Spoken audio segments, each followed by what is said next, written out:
There are multiple definitions of the season. Brrrreaking news in 2016, the first day of winter in the Northern Hemisphere is Wednesday. The season will begin at 1044 UTC, or 544 AM Eastern Time. That means Wednesday is the day with the fewest hours and minutes of sunlight for the whole year, also known as the winter solstice. The word solstice, which means the sun has stopped moving, comes from the Latin solstitium, from sol meaning sun and stit meaning stopped, stationary from the verb sistere according to the Oxford English Dictionary. But the idea of the first day of winter is more complicated than you may think. The reason Earth has seasons is because the planet is tilted, which causes the impact of the light from the sun to change throughout the year for different regions. Astronomical seasons are based on the sun's position relative to the tilted Earth, and the winter solstice on Wednesday is a key part of that astronomical cycle. Think of the sun as traveling between what is called the winter solstice and summer solstice, explains Ken Heidemann, the director of publications at the American Meteorological Society. The sun keeps moving northward until on or around June 21st, when the sun's rays are directly over the Tropic of Cancer. That's astronomical summer. That's as high in the sky as the sun is going to get for us. Then it starts moving towards the equator, and when it reaches the equator, that's the autumnal equinox.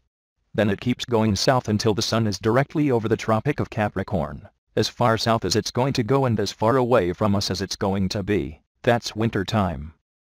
However, for meteorologists and climatologists, winter already began. By their count, it started on December 1, 2016, in the Northern Hemisphere. The alignment of the Earth's axis doesn't line up with traditional weather or the common-sense idea of weather, as James R. Fleming, a professor at Colby College in Waterville, Maine, who specializes in the history of geophysical science and meteorology, puts it.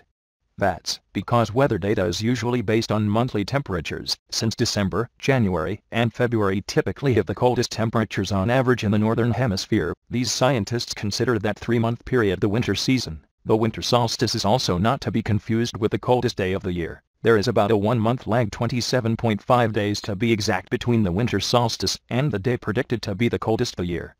Because it takes a while for the land to cool down, according to Greg Hammer, a meteorologist at NOAA's National Centers for Environmental Information.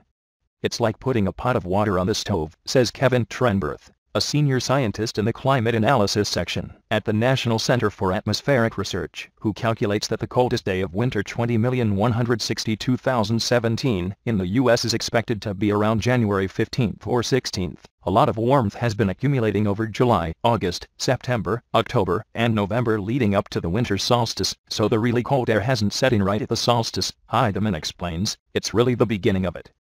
Get your history fix in one place. Sign up for the weekly Time History newsletter. So when did humans start tracking winter and the winter solstice? The answer is lost in prehistory. As Time has previously reported, ancient monuments are the only clue as to when humans started tracking solstices.